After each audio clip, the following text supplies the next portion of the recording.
Welcome to DJNTV and Tuesday Night with Ben Stowe. Now introducing the one and only Ben Stowe. Yeah, baby. Yeah.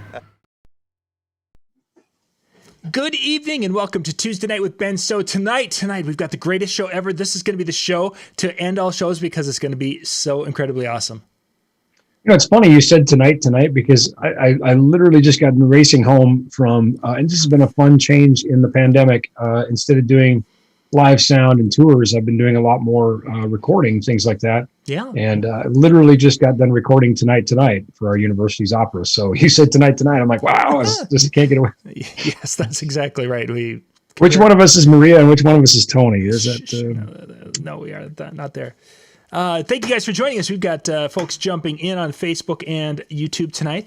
So tonight's topic, Ben, I wanted to kind of dig into this because it's going to be an unusual year for a lot of performers, whether right now we're coming into prom season and things have changed, or we get into summer and our spaces could change. Traditionally, we would do one thing when it came to our dance floor, and now we're finding out that our dance floors in some certain areas and situations have changed size, changed shapes, changed dynamics. So we might find ourselves doing things over a larger area, looking for that larger sweet spot. So I wanted to kind of dig into that tonight, and I don't know if you could maybe kind of share a little bit of the science behind, creating sound over a larger area. Or is that going to... Well, I don't really like to talk about science of sound, but yeah, I suppose tonight I could make an exception. Please do. Because, we're really wondering about it. And then for those, we're going to go through the sciencey side of it. Then we're going to get into some graphics I put together for this show, which, by the way, we spared no expense for the graphics for tonight's show. We do have the greatest graphics department, don't we? And then we're going to talk about how I'm going to throw out ideas that I picked up from other DJs to solve our problems. And then Ben's going to tell us if they were good ideas or if John has more bad ideas than he can shake a stick at. That'll be towards the end of this. So these ideas are submitted willingly by DJs? Well, it's a kind of a combination of things that I've seen DJs do over the years, which you're going to show probably a couple of pictures that are very somewhat similar to what we'll be talking about towards the end. But it's... ideas that just need the light of day to be great. All right. Well, listen, if you're, I don't know what you got up your sleeve. So viewers, if John shows a picture and it's yours, first of all, no, we're going to show pictures beyond my incredible. I was going to say, first of all, don't claim it. Second of all, remember we all came here to learn, right? So it's if it wasn't a good idea, don't do it again. So. No, Sean, there's no ice cream tonight. Sorry. We're kind of... Oh, I know. And I was actually pretty cheesed off about that because I could really use some ice cream today. It's been kind of a heck of a day dealing with logistics issues and just trying to solve problems for our customers as, we do and we care. So we take it kind of personal when things don't go right. And obviously worldwide logistics, it's a bit of a challenge right now. So I could use some ice cream. Let's take 2 minutes to talk about that, Ben, because I've had... Plus it snowed today. And for those of you wondering, it is snowing right now here. Yay. Good. You can have it. But some people were asking, because of the Suez Canal thing, did that affect anything within our industry when it came to getting gear? Not yet, but it will. That's the bad news. The bad news is we already have things that are being affected. And, there's a lot of things that we talked about over the last year, John, and I'm really happy that I was right on a lot of them, namely how busy DJs are, how people are talking about adding additional systems and additional gear because they're receiving more bookings than they're prepared for. People are booking well into 2022. Viewers, if you're watching and you're saying, well, this isn't happening to me yet, listen, look around. I talk to DJs all over the country and all over the world. It's definitely happening in places and it's going to happen to you eventually. So, the problem we have now is we're beginning to face those major supply chain shortages. And that's the thing I wish I wasn't right about. Product are harder and harder to get. There's a surge that exceeds the current capacity. There's a shortage of shipping containers. There's a shortage of trucks. There's a shortage of semiconductors. There's, people scaled back on their orders because demand was not high before. So just about everything that could possibly go wrong is going wrong. So in the kind of the construction world, because that's where I spend most of my day with the Handyman channel, prices of wood, a 2x4 at one time, just a couple of years ago, we were about $2 for a 2x4 by 8, which is your standard stud or standard what you'd use for most construction. And now they're what, like $10? They're about $10 a piece. Now, if you go down to like Menards or Home Depot, are we seeing kind of an escalation in prices like that yet in the industry, or are we still holding price, just can't get a hold of things? Right now, we're not seeing the escalation in price. Consumers aren't. However, we are definitely, it's kind of like, I think it was a Blackhawk song that says, I can't see the storm clouds, but I can sure smell the rain. Right. Yeah. Yeah. We're hearing a lot of rumblings from manufacturers.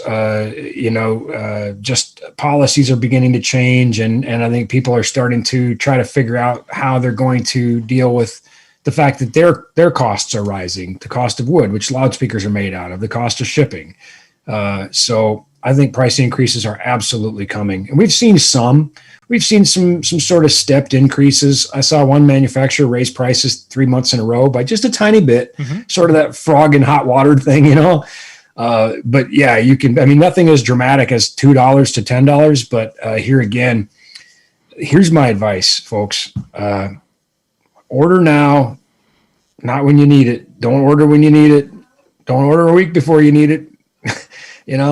Just order a month before you need it, or two if you can. One, supply chain is stretched, and two, you may be disappointed if you wait and you see what those costs are. Now, I hope I'm wrong. I've been right a lot over the last year, and some things I wish I wasn't right about. Sure, this is one of them. I really hope that our industry can hold the line. Doesn't help us any to see your prices go up. So we're not a fan of that. We don't want to see your costs go up. Yeah, for sure. Yeah. But what can you do? We've been evaluating our cable prices, which haven't gone up in 6 years. And here again, they're made of copper. Looking at, copper for house wiring, it's gone up. Oh, certainly it has. Yeah. So, I think we're kind of in the same boat as many of our manufacturers, saying, at what point, can we just not absorb the increases anymore? And I think everybody's kind of at that point. So I expect increases to come. Okay, let's jump into tonight's topic. Thank you for that. Howie, by the way, that would have made a great show. Howie mentions that with the Suez Canal, you could have gotten that boat out of the way in a day if they would have put you on the task. We could have done a show on how would Ben get that. Oh, that would have been a great show. Great sound waves. How to use sound waves. How to use sound waves to unstuck a boat. That would have been great. But man, I think this the sheer scale of that thing. You look at an excavator next to the next to the bow, and I don't have any idea. I have a hard enough time getting my kayak through the river. I don't know if I'd be able to get that thing unstuck. Yeah, that was crazy big. So Ben, let's kind of talk about sound. We're going to be covering possibly larger areas, and there's some components when you are extending that dance floor sound, whether going farther or wider, that really you need to know a little bit. So let's dive into that. Yeah, I'm best prepared to talk initially about the further part. Wider, I think I can throw some stuff together. I don't have any graphics for that, but I think I can very adequately illustrate that. Each has considerations. And one of the things that people often do when they feel like they need to cover more area is they add more loudspeakers, which can be good and it can be bad. And we'll talk about driver summation. We'll talk about line array, and that'll, I think, be really good to talk about width. So I sort of talked myself into the order I want to do this. Sure. Excellent. Viewers, if you saw that was basically how my brain processes things or how it doesn't. So there you go. A glimpse under the hood. Anyway, let's talk about throwing sound further. And I think most DJs probably are using a traditional two-way point source box, a box on a stick or a stand, as it were. So let me pull up a graphic here, and actually, I'm certain I have this. I do. Bear with me. Yep, we're good. Yeah, you would think I'd be prepared, but I mean, listen, if you're new to the show, go back and watch the previous 6 years, and you'll find that's not the case. That's not the case. All right. So let's take a look at this. You should see my very tediously drawn audience. They're all very happy. They are very happy. Yeah, they love the jam. They're rocking out. They're having a good time. So what we can see... Ben, can you hold on just a second, please?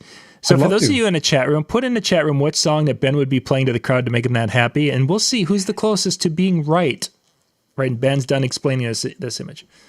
And go, I Ben. gotta think of a song now, huh? All right. So what we can see here is here's our all of our people, and here's my loudspeaker coverage. And of course, inverse square law dictates that every time I double the distance, I lose 6 dB.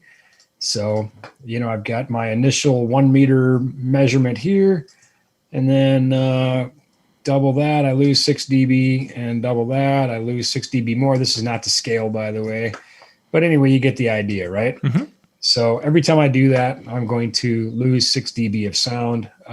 So, of course, we know it's louder near the speaker. But the other thing that we have is increasingly, getting crazy with the drawing here. Yes. Increasingly, we have a lot of this energy that's being lost into the ceiling. It's going quite literally over their heads. As the speaker has a vertical coverage pattern, and we'll talk about horizontal coverage patterns too. So what to do with all this lost sound, which is just not doing anything. It's not getting to where our people are. Very simple solution that you can take the same speaker and have much better coverage right off the get-go. And that is simply to raise that speaker up in the air and tilt it down like so. So here we can see right away, we don't have near as much sound being wasted. Another thing that's kind of cool, when you look at loudspeaker patterns and they talk about the coverage axis, it doesn't magically stop here. That's just the point where it drops down about, that's really hard to draw with. Yeah, you're doing okay. 60. That's a dB. Yeah, it is. Just trust me. 6 dB is what you lose there. So in essence, it's not as though this person here doesn't have sound. They just have it down about, let's try this again. 6 dB. There you go. Right, by the end of the show, I'll have this. Yeah. So as we saw here with our loss over distance, it's a bit more equitable. So now what people are hearing in the front and what people are hearing in the back is closer to the same. It's not the same, but it's closer to the same. So by simply elevating our loudspeaker and tilting it down, we've enabled ourselves to coverage a larger area more accurately, sure. More evenly is a better word, I think. So now, I'm not ready quite yet to talk about line array, but we'll give sort of a teaser to it because many times people will take and add a second box. Let's see how clever I can be here. So let's say that I've got 2 boxes here, and this one's firing a little bit more straight out, and this one's firing a little bit down. Mm-hmm.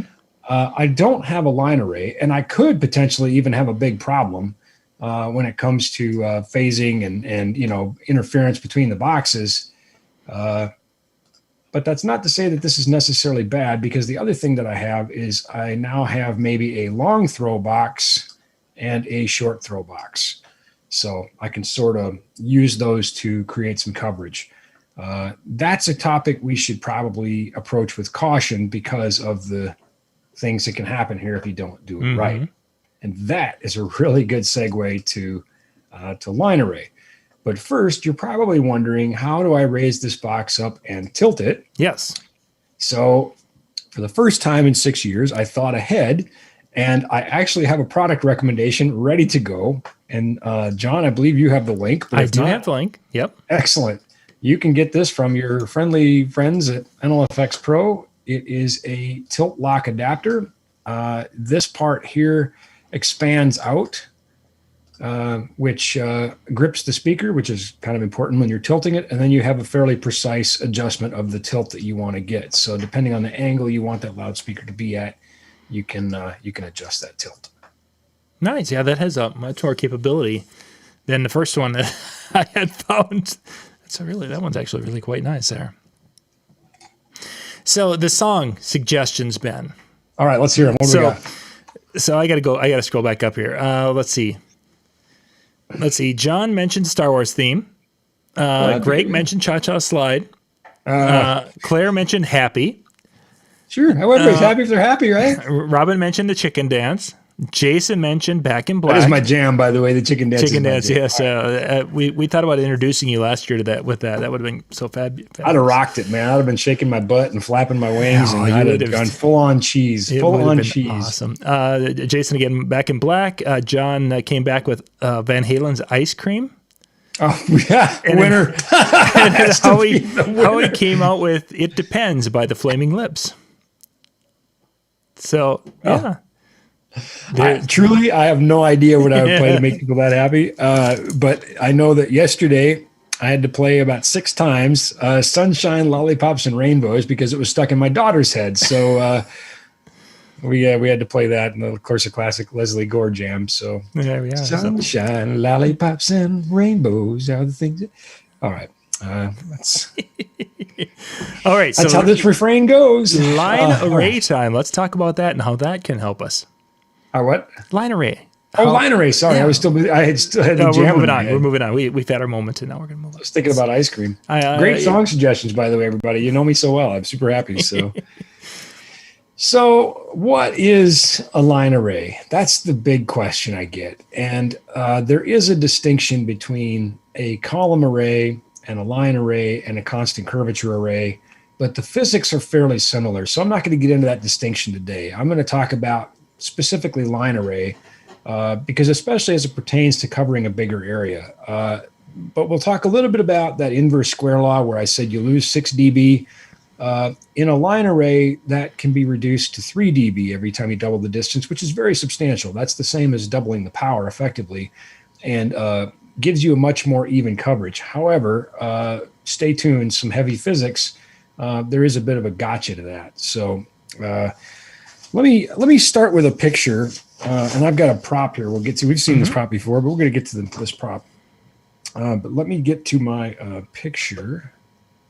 Picture pages. All right, here we go. This is not a line array. But it's not. They're in a line, kind of. They are. Couple problems we have here. And I don't know whose picture this is. Again, if it's yours, don't claim it. That wouldn't be prudent right now. So if you don't know, well, I'm going to explain why it's not a line array. So first of all, what we can see here are these are traditional horns. These are point source two-way boxes like we talked about. Yep. So that horn has a vertical dispersion and a horizontal dispersion. In this case, I think about 50 by 90.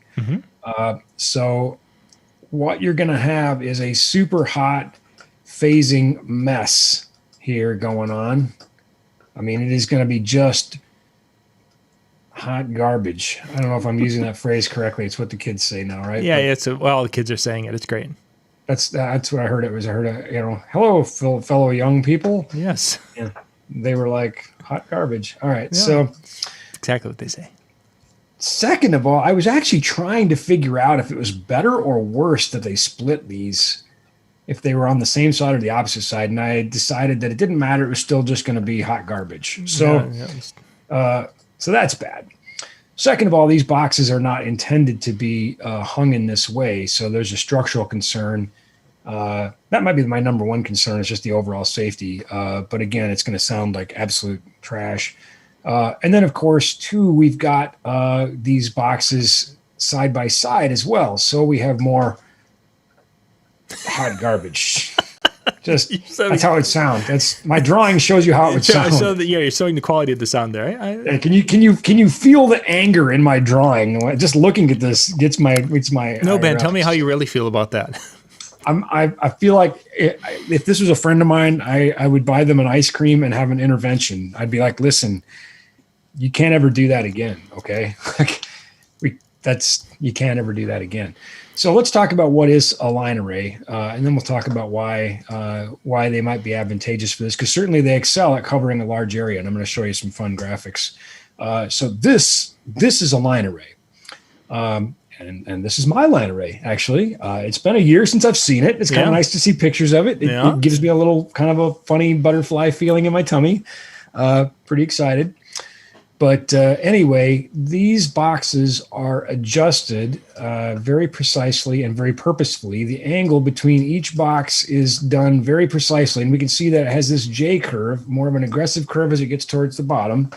And that is for some of the reasons we talked about with the speaker a minute ago. And I'm going to show you some of the math behind that. But that allows me to cover things way out there in the really big far seats, and the people who paid the big money right up here in the front seats. So would you be putting the same amount of power to each one? So basically the decibels on the bottom one would be the same as the decibels on the top cabinet?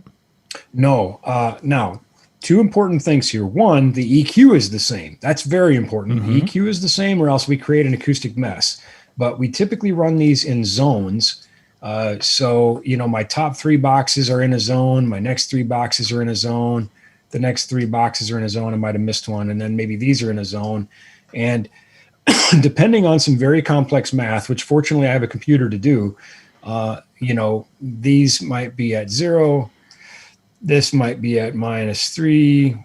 This might be at -4. Could be any number of things. But there's also something called aperture effect.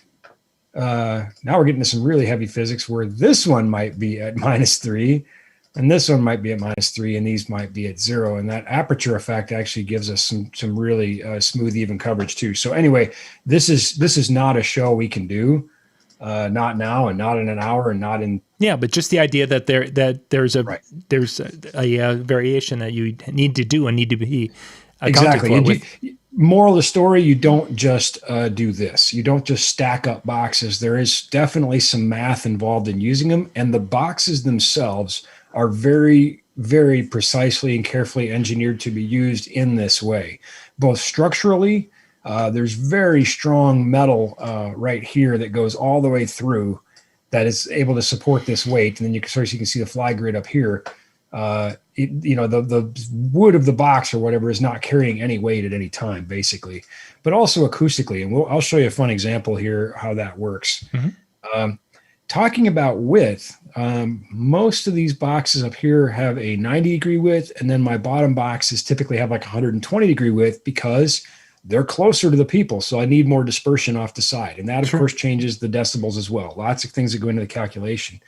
But what if I have people looking at the side of my stage? Not all that uncommon that people are not directly in front of the speakers. They'll sell every seat they can, right? Yeah, for sure. So here we can see the same array, same event. Here's that main array that you saw. And then this array here is for those side seats, and it's called an outfill array. So again, you can see it's a shorter array. I don't have as long a distance to cover from this array to the seats is a shorter distance than from this array to the seats, right? But you can see that it's angled off to the side. And sometimes I would even try to get it a little bit closer because I do have to worry and deal with the, some time issues here, arrival time, that sort of thing. Make sure everything stays coherent and clean. But the time element, the calculations for that will be handled by the software that you've designed this in. Correct. And excuse me. And just, knowing, understanding what those calculations are, approximately 0.89 milliseconds per foot, that sort of thing. We align everything. It's very important, aligning subwoofers to tops, that sort of thing, so that the whole thing comes together. But that's a different show. I think the only place that might be relevant here would be if somebody's running delay speakers, which I didn't make a graphic for, but let's say that you've got speakers halfway down the room. You'll want to delay those back to the main speaker so that everything arrives as one cohesive wave. Sure. Yeah. So let's all play a fun game called I don't remember what the next slide is. So let's see what we've got. Oh, good. Driver summation. This is we'll just jump right into it. Yeah. So what we can see here's my fictional line array.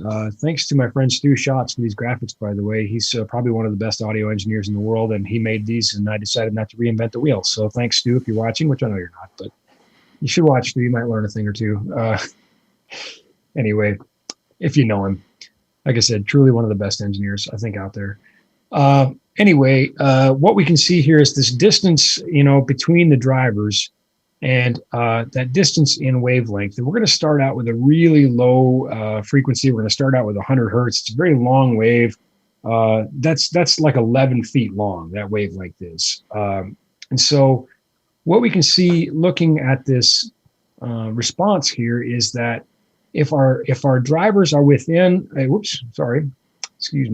if our drivers are within a quarter of a wavelength at 100 hertz, which a quarter of 11 feet is around 3.5 feet, give or take, right? Yeah, Something like that. about 2.5 feet. about 2 and 2.7. 2 and 3/4. Yeah. This is why I use software to do my calculations, by the way. Okay. You're still pretty, Numbers, so you got numbers that. is hard. All right. So anyway, we can see that basically this acts more or less like one device. It's almost like they act together as one device, which we want. That's good. Goal, yeah. Line array should operate like one device. As soon as we start spreading that out, now we're at a half a wavelength, here at 3/4 of a wavelength, and at one wavelength, you can see we've got a pretty much a hot mess. So that's very important to try to avoid that. And the software will help us do it. So I'm going to stop the screen share for a second and we'll go to our prop. You have a question? Yeah, actually, this ties into someone had a question. I think Richard had a question on this. And his question was dealing with subwoofers, which obviously the 100 hertz. Can you go back to that again, please, Ben? Certainly.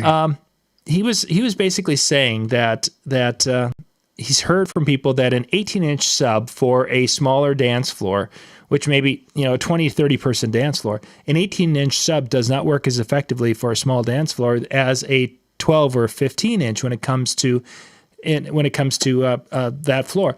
My question, though, to build off that is the wavelength of 100 hertz produced by a 12-inch different than 100 hertz produced by an 18-inch? No, 100 hertz is 100 hertz, and it's only a product of the speed of sound and which is affected by temperature and humidity, but it's only a product of the speed of sound and of course those things by proxy and the frequency. So for ease of math, we'll say the speed of sound is approximately 1130 feet per second. It varies in that range, 1128 to 1130, somewhere, it can move a bit again with temperature and humidity, but just for nice, easy math, we'll say 1130 feet per second. So basically what it is technically 11.3 feet. But then of course, as we move up, so a 1 kilohertz wave, 1,000 hertz is now going to be 1.13 feet, so substantially shorter. And then of course, if we get all the way up to like 10,000 hertz, so moving up into the top end of a tweeter, it's going to be, what would that be, 0.11 feet, right? Yeah, very close. Yeah. So very short wavelength. And that doesn't really matter which driver produces it. What he's saying is not entirely wrong, but it's also not universally right. We have to think about, wave maturation. We have to think about cabinet design. There's a lot of factors. So I think that would be probably a good show in and of itself to really take a deep dive, and we have to look at some of the different. Let's put that on the list of the do I need an 18, a 15, and 12 subwoofer? Yeah, I'll put that down on the list. So that being said, and I'm gonna. Okay, good. I wanted to see what my next slide was. We're going to jump back to that. But so I guess the moral of the story is that it's easy to be within a quarter of a wavelength of 11 feet, right? So low frequency summation is easy. And by the way, I've got an article that I wrote, and I wrote it for MobileBeat. I think it might still be out there on the web, but it's on subwoofer placement. And it's a pretty, very, very short read, actually. So just Google Ben Stowe subwoofer placement. You'll probably find it. And John, I know you and I've done some shows on speaker placement, and I honestly don't remember what we talked about, but those are worth a watch too. So low frequency spacing is easy, right? Pretty easy to do that. But as we talked about, high frequency spacing, very hard. And that's why those horns that we saw in those, I think they were JBL Eons or whatever, that were hanging sideways from that truss, that's why it doesn't work well at all. Mm-hmm. When we start thinking about those higher frequencies, let's just jump back to that graphic actually. So we start thinking about those high frequencies, you can see how very difficult it would be. This is, well, first of all, now we know they're way more than, a quarter of a wavelength apart. And again, as we started getting up towards 10K, they're 0.11 at 5K, it's 0.22. These things have to be really close, and that's from the center of the horn. So obviously it's just not going to work. Mm-hmm. So that's why line arrays are built very differently. They're built to be very close together physically. They're built to attach together very close physically. And on the high frequency, they use things like waveguides, which, by the way, spoiler alert, so does the EV Evolve as a column array. And to this date, I think it's the only column array that I'm aware of that uses a waveguide.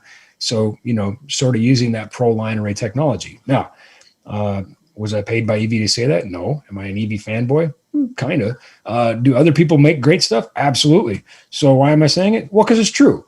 If anybody else makes one, I'll be sure to tell you about it. So, but if Evie's watching, I mean, a little ice cream would be nice. Just no kidding. So. What happened to that? I don't know. They're in Minnesota. They know what Dairy Queen is. Hey.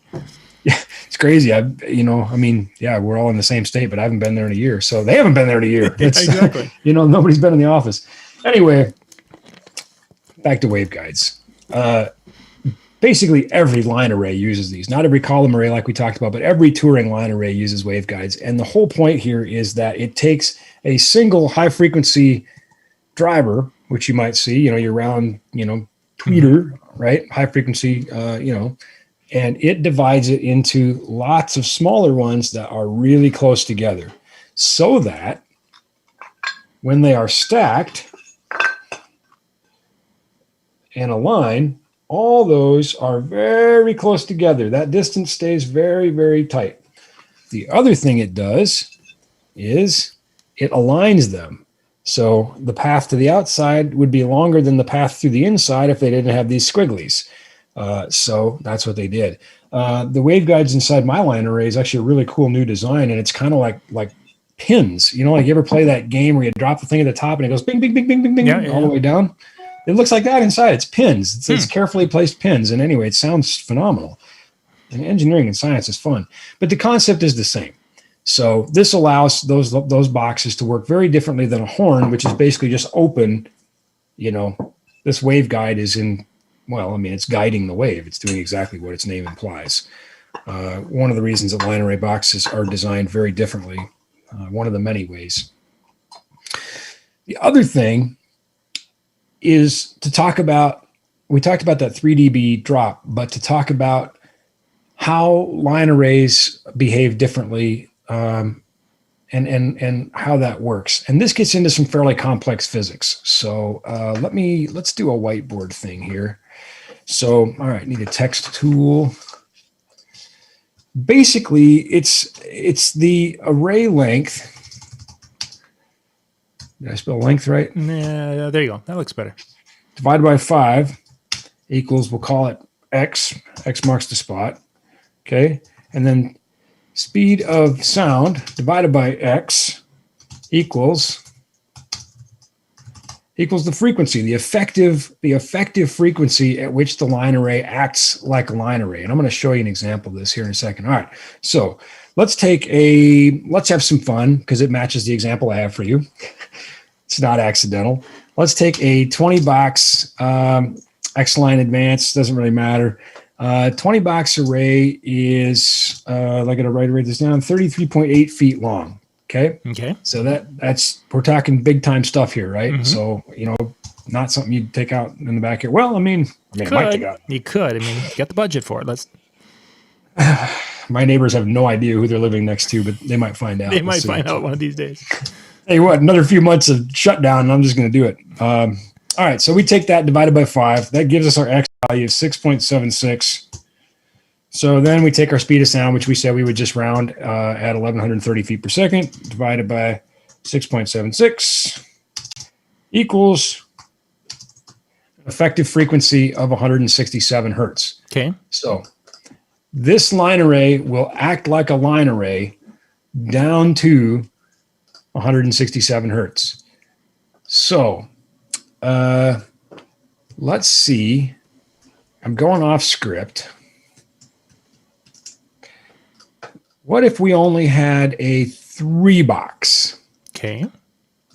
So let's say that, I can't do this. It's not going to let me do it. You can't copy paste. No, ridiculous. Man. All right. So we got a 3 box equals times 3 is 5.07 feet. Okay. First of all, it's not really going to act like a line array. We know this already, but let's find out how bad it is. So 5.07 divided by 5 equals 1.014. So 1130 divided by 1.014 equals 1130 divided by 1.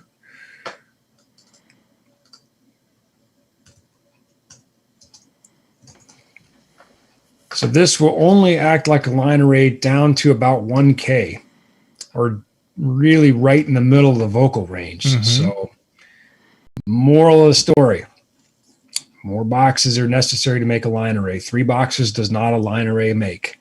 I would say to be really effective at anything, it's probably minimum 6. But again, it depends on the size of the box, because the size of the box dictates the length of the array. So lots of DJs use things like the RCF HDL10, HDL20A. Love those boxes. Amazing boxes, by the way. But if you have 2 of them on a pole, you do not have a line array. That doesn't mean you don't have an effective system. It's kind of back to what we talked about a little bit at the beginning with a long throw and a short throw box. Sure. Or if you have 2 KLAs or something like that, you do not have a line array. You have 2 line array boxes, but you do not have a line array. KLA is actually a constant curve box, not even technically a line array box, but that's neither here nor there. Still a good box, but physics doesn't care who makes the box. That's the way it is. So let's take a look and let's see this in practice. Let's take a look at the software I use, and let's do some heavy nerd, as if that wasn't heavy nerd, right? Well, I don't know. I thought it was pretty well explained. Okay. All right. You got a fancy looking thing on your screen? Can you zoom in, like one click on that just to make it bigger? Yeah. Maybe. Upper left corner there. Yep, right there. Okay. There we go. So what you can see, here's my 20 box array that we just talked about. Okay. Okay. And you can see that I have a venue here, and I've got 3 balconies and floor seating. Okay. Get my draw tool back out. So I've got 3 balconies and floor seating. Now, wrap your head around this. That is 350 feet. That's a really long ways. To the first, the lower level seats there. Yep. So I got floor seats for 350 feet. And then I got my first of the balconies, 350 feet back. All right. Now, here's the magic. Down here, we see my coverage in SPL. And each of these lines represents a frequency. The red line represents 500 hertz. The blue line represents 3 kilohertz. And the turquoise line, teal line, anyway, represents 8 kilohertz. Okay, so we're seeing that, kind of, mid-low, mid, and then, highish. Okay, take a look down here at this coverage. It's almost perfect. It's almost perfect. Plus minus 5 dB at every seat. It doesn't matter if you're sitting here or you're sitting here. It's plus minus 5 dB. And in most cases, less than that. The variation across in here is very little, plus minus 1 or 2. So almost perfect coverage, accomplished by good design, good box, good deployment, lots of boxes. All right, we'll talk about that 167 hertz thing in a minute here. And what we can see with these squiggly lines here, that's showing kind of the wave of energy coming out. These colored lines here are showing the aiming points for each box. And then there would be another screen that would show us the difference shading and that sort of thing. Are you sure about that, Ben? Because I've seen lines like that before, and I heard they were hot garbage. Yeah, no, those were just all red lines on a different line. Different. Okay, this is hot awesome. Oh, right? Hot awesomeness. Okay. I just want to make sure we got to make The other thing you'll notice is that it's 121 dB on all 3 levels. By the way, that'll ring your bell. That'll just absolutely. This is if you went to a show and you didn't talk right for 2 days because you couldn't hear anything. That's probably why. Something like this. Yeah.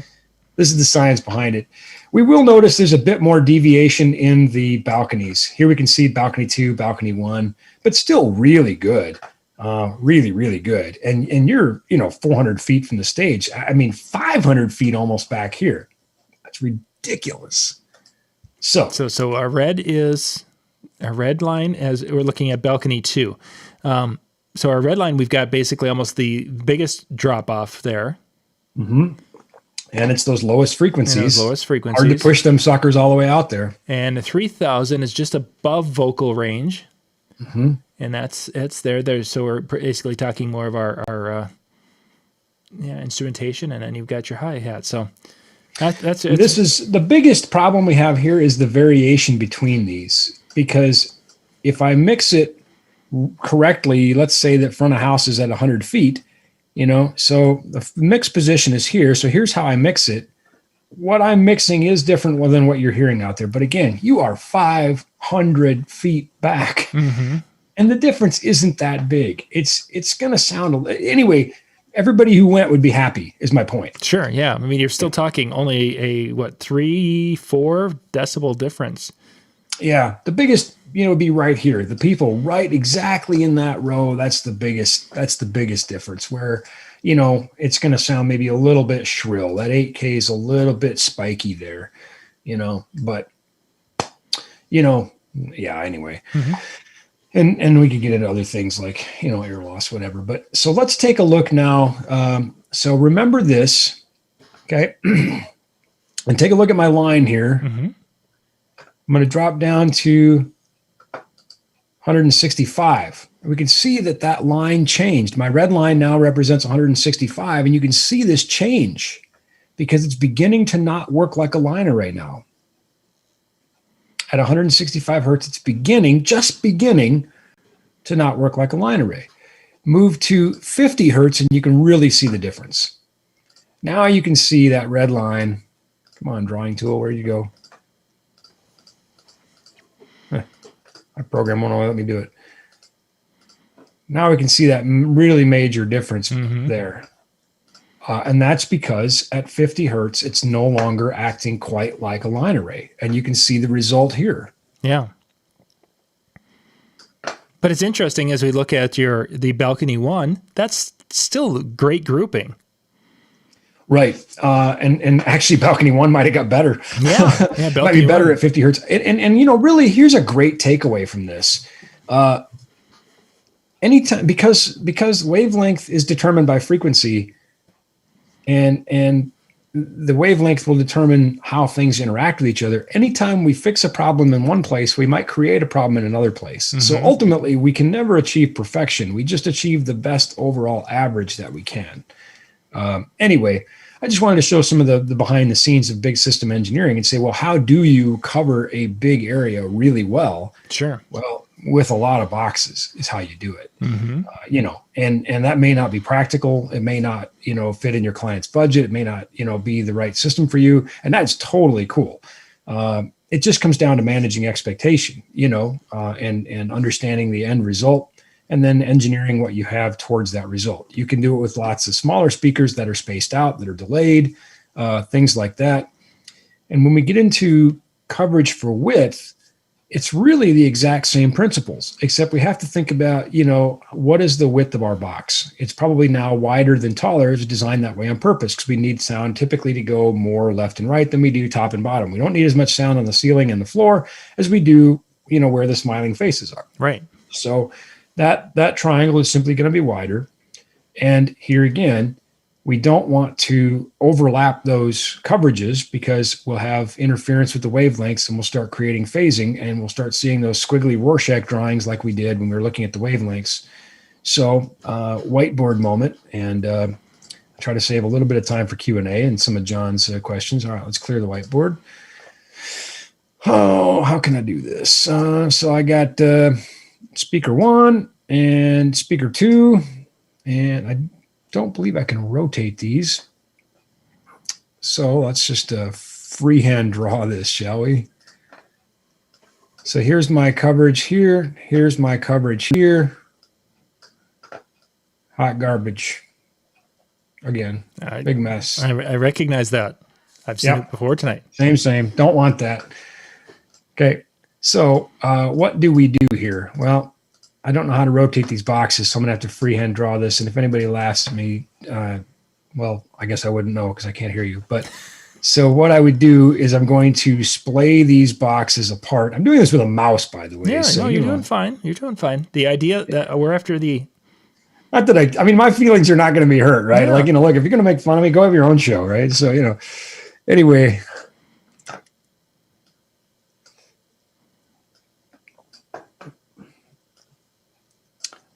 More betterer.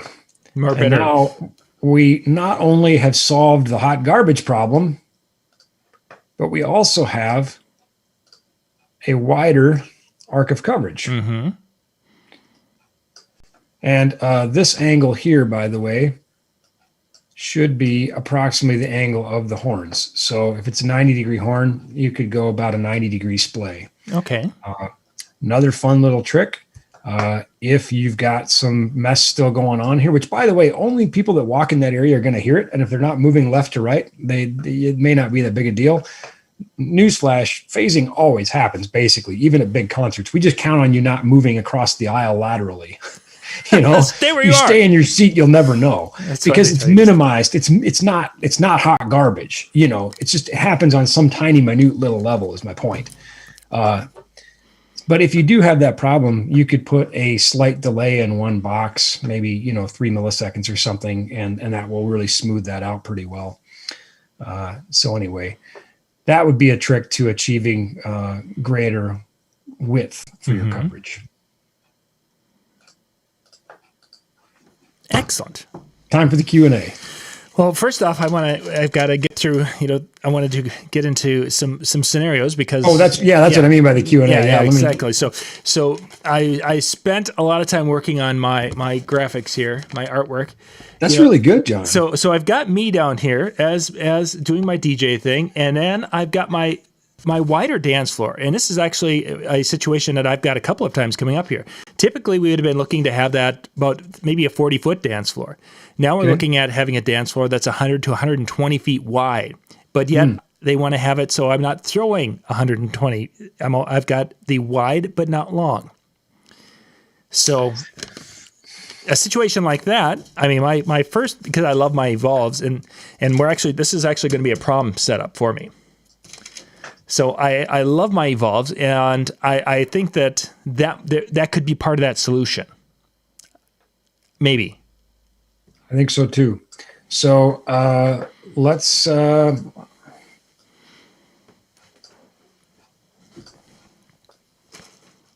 just try something like this just for fun. Yeah. Yep. And I'm really just kind of shooting from the hip on this, everybody. So let's go to blue now. So the Evolve has 120-degree wide coverage to begin with. So it's already a very wide speaker. And because of that, we do have to worry a little bit about, you don't want two Evolves too close together. And if they are too close together, as we talked about in previous shows, tow them out a little bit, tow them away from each other. And it's because you don't want all that high frequency overlap, right? But here you can see already you've got really a wide arc of coverage. If we drew this line out, we're probably getting most of that floor. We may have some area here that we're missing and some area here that we're missing. So our solution there could be either rotate our Evolves a little bit. We could rotate this a little bit this way and rotate this one a little bit this way. Or we could add two more and do them as splays. Now we have two side, each side has an array that's approximately 240 degrees. So you'd have a lot. Or three, you could add a narrower pattern point source outfill, kind of like what we saw in my, drawing there, where I've got a speaker that's just kind of aiming here and one that's aiming here to just kind of fill that area in. Okay. In concerts, not uncommon at all for us to have front fills because the people are too close that our main arrays are not hitting you. So newsflash, if you bought front row seats, you're not probably hearing the main PA. Everybody else is. Which on one hand could make you sad because you paid a lot of money for that. But on the other hand, you could be happy to know that we put speakers there just for you. So in a situation like this, Ben, now if we're wanting to add some additional thump to this space, what would your recommendations be to do that with if we were going to be utilizing Evolves for that type of a situation? Well, I think the first thing that comes to my mind always is use the right rig for the gig. I love the Evolve. We've covered that, but I wouldn't use it for a tour. I wouldn't use it for a big stage. Right. It has its place. Its place is ultra compact, lightweight, great sounding, wide coverage. It's not raw firepower, right? It's like I don't know, I can't think of a good example, but it's like a handgun, not a howitzer, if you want to kind of find that way to just give the Evolve a little bit more bump and certainly help it out on the bottom end, I don't have a problem with that. It's a great system. But again, I just don't want to say we're going to make it into what it's not. Right. Oh, for certainly. EKX15 SP is kind of my go-to add-on. It's a great sub wood box. I think it's a 15 millimeter birch box. Anyway, great sounding, good complement to the Evolve. That would be my go-to. But again, don't forget what the Evolve is, and don't try to put a 6-liter diesel in your Datsun. Mm-hmm. So I used to own a Datsun, by the way, a tiny little car. I think it had like 70 horsepower. So let's take that your sketch now. Let's say we took the Evolves and we put them in those two far corners. So basically, they were in the corners and they're firing back towards that center. Would that be a better configuration than to put them right down in those two corners or in that area, so they're firing towards the center of the dance floor?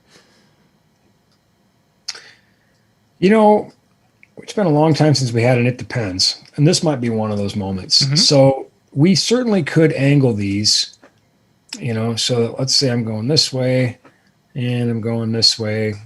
That's more like 90. It's not even 120. No, yeah, but it's short of that. That's closer. So, we've got this coverage. We're going to have a little bit of weirdness, particularly if it's a stereo image. I think engineering is always a series of compromises. People here are basically going to hear this one, and people here are basically going to hear this one. And if you're trying to present a stereo image, people aren't really going to hear both. It doesn't mean it's bad or wrong. It's just different, and if you're running mono content, it might be just fine, mm-hmm. might be a good way to accomplish that. So I don't know if I don't want to just dismiss it on its face. I just don't know if I'd do it. Sure. No, that's understandable. I would say if you're curious, try it and report back. Let us know, how did it work? Mm-hmm. I think to some degree it's going to depend on the acoustics in the room. And like I said, the program material for sure. The other challenge that I see, which, depending on the person may or may not be a challenge, but, depending on where you are, if you're here, that could be a bit of a longer, you got 50-foot run to each side, 50 feet of cable run. So, and I don't know that the coverage would necessarily be any better per se. Plus, think about the people like me in high school. We need this space. We're the wallflowers, right? We need that safe space because we can't be here where the cool people are, right? Now, it didn't take long before in high school I changed and I was no longer out here. I was right here. Not because I was all that interested in the music, but because I was interested in being here. So I got as close as I could until finally one DJ finally said, fine, you can stand here.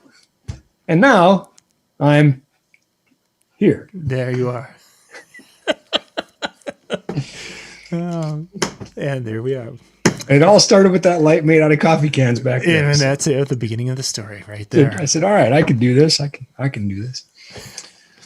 Ben, thank you much for some great information tonight and some thoughts to keep in mind when we're kind of looking at maybe covering a larger area with sound, whether it's a wedding, a high school dance, a outdoor event of any sort. There's a lot of variables, gang. And if you have questions and you're looking at maybe you need to add some gear, give Ben a call. Give the team a call up there at NLFX Pro, NLFXPro.com, the website. You can find phone numbers. Give them a shout, and they will help you to make the decision of what's going to be in your best interest for making money in the upcoming year. We want you to make money. We want you to be successful. This might sound crazy, but we do because it makes you a better customer. We've found that investing in our customers' success has always helped us. So let's do this together. Let's be successful together, shall we? Ben, once again, thank you very much. Thank you, guys. Brian and Jay will be up here in just a few minutes, and they'll be in the DJNTV chill room tonight. The guys are going to be recording a session there, so you can pop out, keep your camera off and your mic off, and you can hang out and listen to their session. And then once they're done after about 20 minutes, then you can jump in and kind of gab and have a nice hallway type chat tonight in the DJNTV/DJNTV.com/chill. That's our chill room tonight. So we'll catch you guys next time. Thank you much for being with us. Good night, everybody.